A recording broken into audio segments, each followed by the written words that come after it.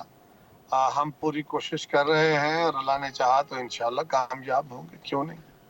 لیکن ابھی جو تیاریاں ہیں، جو ابھی تنظیم سازی کا معاملہ ہے، وہ کہاں تک پہنچا ہے؟ کیا شروع ہو چکا ہے؟ کیونکہ ظاہر ہے اس کے بعد پھر ٹکٹ دینا اور تنظیم سازی کا تو یہ وقت نہیں ہوتا. جب الیکشن شروع ہو جاتا ہے پھر تنظیمیں نہیں بنائی جاتی. پھر الیکشن کا جو پروسیس ہوتا ہے موجودہ تنظیموں کے ساتھ اس طرف جایا جاتا ہے. لیڈرشپ کا استحقاق ہوتا ہے، وہ جب چاہے تنظیم کے اندر تبدیلیاں کریں، لیکن نارملی الیکشن ڈیز کے اندر تنظیمیں نہیں بنائی جاتی.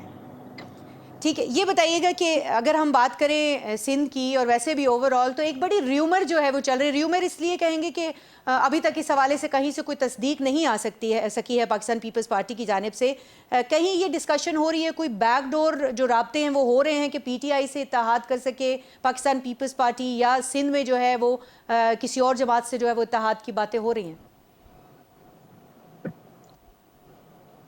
میری دانست میں ایسا کوئی امکان نہیں ہے. ٹھیک ہے، قمرزمان کا میری دانست میں ایسا کوئی امکان ہے. تو الیکشن کس طرح سے پھر، اگر ہم دیکھ رہے ہیں کہ جیسے پیپلز پارٹی بہت واضح الفاظ میں، واشگاف الفاظ میں یہ کہتی چلی آئی ہے کہ اس بار جو ہے وہ وزیر اعظم پاکستان پیپلز پارٹی کا ہوگا، تو کس طرح سے ہوگا؟ سیٹوں کی کس طرح سے جو ہے وہ نمبرز کس طرح پورے کیے جائیں گے؟ انشاءاللہ پاکستان کے لوگوں کے ووٹوں سے پورے کیے جائیں گے، اور انشاءاللہ آپ دیکھیے گا. ٹھیک ہے، قمرزمان قاہرہ صاحب ہمارے ساتھ موجود تھے، اور وہ کہہ رہے تھے کہ پاکستان کے جو عوام ہیں ان کے ووٹس کے ساتھ جو ہے وہ نمبر پورے کیے جائیں گے. خاصے پر امید دکھائی دے رہے تھے، اور اس کے ساتھ ساتھ جو ہے وہ جو 90 دن کے الیکشن کے حوالے سے جو پاکستان پیپلز پارٹی کا بیانیہ ہے وہ تھوڑا سا شیکی ہمیں دکھائی دے رہا تھا، لیکن اب اس کی ایک جو بڑی واضح اگزامپل ہے وہ بھی سامنے آ چکی ہے. اور جس طرح سے قمرزمان قاہرہ صاحب نے بھی کہا کہ اب معاملہ جو ہے وہ صرف یہ ہے کہ شیڈیول جاری کر دیں، دیگر باتیں جو ہیں وہ ہوتی رہیں گی. مزید بھی سیاسی صورتحال پہ بات کریں گے، لیکن یہاں وقت ایک بریک کا، ہمارے ساتھ رہیے.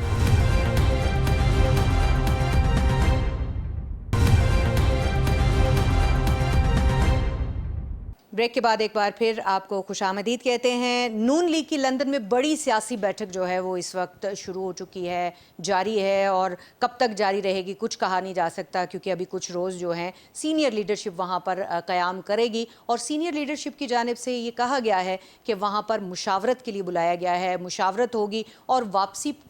کے حوالے سے جو ہے وہ بھی اہم ترین اعلانات متوقع ہیں. ہمارے ساتھ موجود ہیں مسلم لیگ نواز کے سینئر رہنما عطا تارڑ، ان سے بات کریں گے. ویلکم ٹو آر شو عطا تارڑ صاحب. بہت شکریہ صاحبہ، thank you for having me. Noon League جو ہے وہ اس وقت لندن میں بہت ہی امپورٹنٹ میٹنگ کر رہی ہے جس میں بہت سارے اہم فیصلے ہونے، تو میٹنگ کی ضرورت کیوں پیش آئی؟ ابھی تو واپس آئے تھے میاں شہباز شریف اور ابھی پھر ان کو واپس بلا لیا گیا۔ میں بھی ابھی حال ہی میں لندن سے واپس آیا ہوں اور میاں نواز شریف صاحب کے ساتھ بڑی طویل نشستیں رہی ہیں، ملاقات بھی رہی، بات چیت بھی رہی۔ دیکھیے جو دوبارہ بیٹھک ہو رہی ہے، ایک تو مریم نواز شریف صاحبہ یہاں پہ کچھ مصروف تھیں تنظیمی کاموں کے اندر اور میاں صاحب کے ویلکم کی پلاننگ کے اندر، تو ان کو اب موقع ملا جانے کا اور ساتھ ڈار صاحب بھی وہاں موجود ہیں، تو بہتر سمجھا گیا کہ جو سیاسی معاملات ہیں، میاں صاحب کی واپسی ایک تاریخ ساز موقع ہے، اس کی تیاری کے حوالے سے جو قانونی عوامل ہیں، جو سیاسی عوامل ہیں، ان کو ڈسکس کر دیا جائے، آنے والے الیکشن کے حوالے سے مشاورت کر دی جائے، کیونکہ اب الیکشن کی بھی تاریخ کا الیکشن کمیشن نے جنوری کے اینڈ کا عندیہ دیا ہے، تو یہ بہتر سمجھا گیا کہ جب تمام لوگ وہاں موجود ہوں تو ان کی موجودگی میں مشاورت ہو اور میاں صاحب نظر ہیں ان کر کے تو اس حوالے سے بھی آپس میں گفتگو جو ہے وہ کر لی جائے، تاکہ ایک افیکٹو طور پہ ایک تاریخی موقع ہے میاں صاحب کی واپسی کا، اس کو بھرپور طریقے سے پارٹی نہ صرف سیلیبریٹ کرے بلکہ پاکستان کی تاریخ میں ایک ٹرننگ پوائنٹ اس کو ڈکلیئر کر کے اور پاکستان کے عوام کی زندگیاں بہتر کرنے کے حوالے سے جو ہمارا ایجنڈا ہمیشہ رہا ہے اور نواز شریف صاحب کا ایک ٹریک ریکارڈ ہے، پاس ریکارڈ ہے ترقیاتی کاموں کا، معیشت کی بہتری کا، بین الاقوامی سطح پہ پاکستان کی عزت بحال کرنے کا، اس ایجنڈے کو آگے لے کے جایا جائے۔ عطا طاہر صاحب، مریم نواز صاحبہ نے بھی آج ہی جو بیان دیا ہے اس میں کہا ہے کہ واپسی کی تیاریاں چل رہی ہیں، جو لوگ پروپیگنڈا کر رہے تھے ان کو جلد جواب دیا جائے گا۔ واپسی کی تیاریوں سے کیا مطلب ہے؟ اور کچھ آپ کے لیڈرز تو یہ بھی کہہ رہے ہیں کہ لاکھوں کا جو ایک مجمع ہے وہ جمع ہوگا، تو آپ کو کیا لگتا ہے کہ یہ تیاریاں کیا مکمل اس طور پہ ہو پائیں گی کہ لاکھوں لوگ جو ہیں وہ جمع ہو سکیں؟ دیکھیے میں یہ سمجھتا ہوں کہ مریم نواز شریف صاحب نے بڑی محنت کی ہے اور انہوں نے تنظیم کو دوبارہ زندہ کیا ہے، آرگنائزیشن کو بڑے ایفرٹ ڈال کے تو انہوں نے ایک ماس موبلائزیشن کیمپین پلان کی ہے اور ہمارا ورکر بڑا بےتاب رہا ہے، بڑا بے چین رہا ہے کہ میاں نواز شریف کب واپس آئیں گے، اور ان کی واپسی صرف ان کی واپسی نہیں ہے، ان کی واپسی کے ساتھ پاکستان میں جتنے آج مسائل ہیں ان کا حل موجود ہے، ان کی واپسی کے ساتھ عدل و انصاف کا جو نظام ہے اس کی بحالی موجود ہے، ان کی واپسی کے ساتھ ایک عام پاکستانی کی زندگی کی بہتری جو ہے وہ موجود ہے، ان کی واپسی کے ساتھ گرین پاسپورٹ کی عزت جو ہے وہ موجود ہے، ایک ہوگا تاریخی استقبال ہوگا، اسی لیے مینار پاکستان کا وینیو سلیکٹ کیا گیا، اسی لیے ایئرپورٹ کے استقبال کی بجائے مینار پاکستان کو ترجیح دی گئی کیونکہ وہ ایک بڑا ایریا ہے اور ہم یہ سمجھتے تھے کہ ایئرپورٹ پہ شاید اتنی جگہ نہیں ہے کہ سارے لوگ انشاءاللہ ایک تاریخی ہوگا، شاندار ہوگا اور ہم انشاءاللہ ثابت کریں سے ہماری بات وہ ہے جس نے پاکستان کو سنوارا اور دوبارہ بھی اس کو ٹھیک کرنے میں ہم بھرپور صلاحیت رکھتے ہیں، نیب اپنا کردار ادا کیسز کرتے ہیں۔ کھل گئے ہیں، نیب کیسز کے حوالے سے 80 میں سے 44 کیسز کا جو ہے ریکارڈ آج جو ہے وہ احتساب عدالت میں پیش کر دیا گیا ہے۔ کیا میاں صاحب کی واپسی پر اثر انداز ہوں گے یہ نیب کیسز؟ کیونکہ قیاس آرائی تو یہی کی جا رہی ہے کہ شاید جو وہاں پر لندن میں سب لوگ جمع ہوئے ہیں وہ میاں نواز شریف صاحب کی جو واپسی کی تاریخ ہے اس میں تبدیلی کے لیے جمع ہوئے ہیں۔ نہیں دیکھیے، ایک تو میں یہ بات آپ کے شو کے توسط سے کلیئر کر دینا چاہتا ہوں کہ میاں نواز شریف کی واپسی کی تاریخ میں کوئی رد و بدل کی نہ گنجائش ہے نہ کوئی ہو رہی ہے۔ 21 اکتوبر کی ڈیٹ نہ صرف فائنل ہے، اٹل ہے، اس میں کوئی رد و بدل نہ ہوگی اور نہ کرنے جا رہے ہیں انشاءاللہ، اور نیب کے کیسز کے حوالے سے میاں نواز شریف کی واپسی پر اس کا کوئی امپیکٹ نہیں ہے۔ جو پاناما کا ٹرائل تھا، جو ناانصافی کی گئی ثاقب نثار صاحب کی طرف سے، پاناما بینچ کی طرف سے بیٹے سے تنخواہ نہ لینے پہ نکالا گیا، اور نیب کا ٹرائل سپریم کورٹ کے ججز کی سپرویژن میں کیا گیا، وہ ناانصافی اپنی جگہ موجود ہے مگر اس کی اپیلیں اسلام آباد ہائی کورٹ میں فکس ہو چکی ہیں، تو نیب کے کیسز کھلنے سے یا نیب کے کوئی ریفرنسز بحال ہونے سے میاں نواز شریف کی قانونی پوزیشن پہ کوئی فرق نہیں پڑے گا، ان کی اپیلز پینڈنگ ہیں، پوری دنیا جانتی ہے ان کے ساتھ ناانصافی ہوئی اور قانون اور آئین کا سامنا کریں گے، اور اگر جیل بھی جانا پڑا تو جائیں گے۔ عطا طاہر صاحب، میاں صاحب قانون کا سامنا کریں گے، جیل بھی جانا پڑا تو جائیں گے۔ میری تو خواہش ہے کہ ان کو جیل نہ جانا پڑے اور قانونی آپشنز ہمارے پاس موجود ہیں، ان کی ایک کیس کو سزا معطلی ہو چکی ہے، دوسری میں ان کی بیل کینسل ہوئی تھی، تو ہمارے پاس جو ہے وہ دیگر آپشن موجود ہیں. ہماری خواہش اور کوشش ہوگی کہ ان کو جیل نہ جانا پڑے اور اس کے بغیر ہی جو ہے وہ قانون کا سامنا کر لیں. اس کی قانون میں گنجائش موجود ہے. یہ بتائیے گا عطا طاہر صاحب کہ جنرل باجوہ، فیض حمید، ثاقب نثار، عظمت سعید اور جسٹس کھوسہ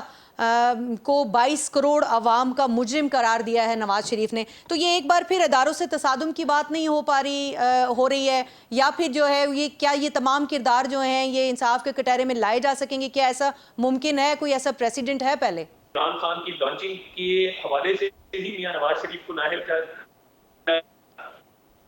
دلوائی گئی. آپ نے ارشد ملک والا آپ نے جج بشیر،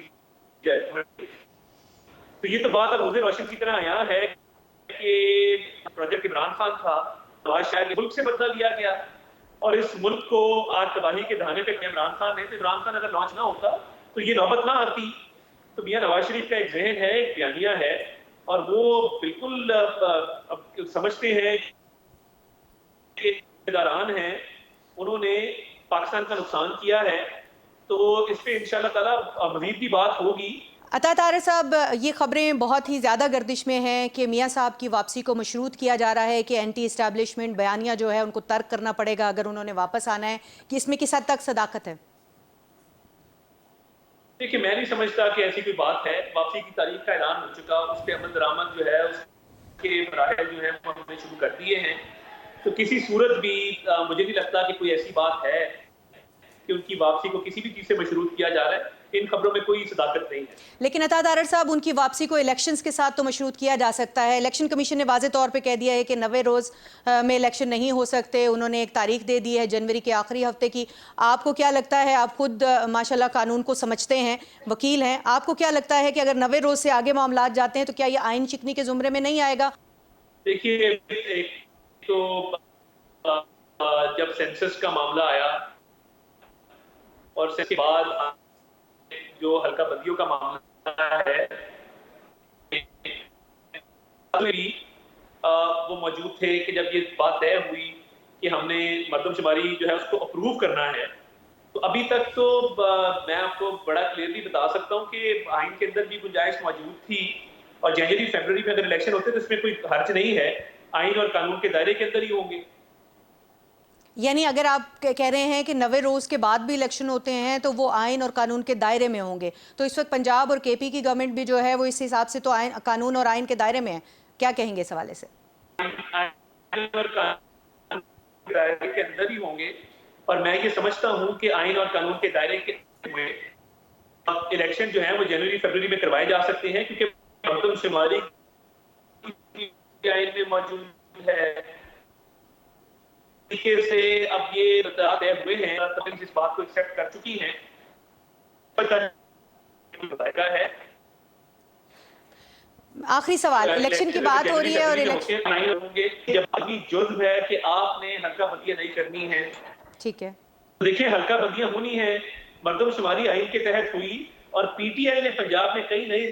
نئے ضلع بنائے ہیں. ان نئے اضلاع کے بننے کے ساتھ ساتھ میں یہ سمجھتا ہوں کہ وہ نئے اضلاع جب بننے تو پھر ان کی عوام کا حق ہے کہ ان کو حلقہ بندیوں میں بھی شیئر ملے.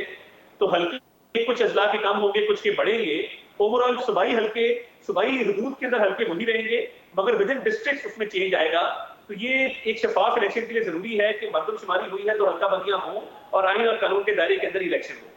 آپ کو کیا لگتا ہے، ابھی بہت زیادہ ایک بات ہو رہی ہے لیول پلینگ فیلڈ کے حوالے سے، پاکستان پیپلز پارٹی بہت زیادہ اس حوالے سے بات کر رہی ہے، ان کے گلے شکوے ہیں، تحفظات ہیں. نون لیگ کو کیا لگتا ہے کہ کیا ان کو لیول پلینگ فیلڈ جو ہے وہ میسر ہوگی؟ دیکھیں، میں تو یہ سمجھتا ہوں کہ جب بھی یہ فیصلے ہو رہے تھے تمام فیصلوں میں وہ برابر کے شریک رہے ہیں. ہم نے بڑی عزت تقریب ان کو دی ہے، اور اب میرا خیال ہے وہ یہ سمجھتے ہیں کہ ہم ان کے آنے والے الیکشن میں ہم ان کے سیاسی حریف ہیں،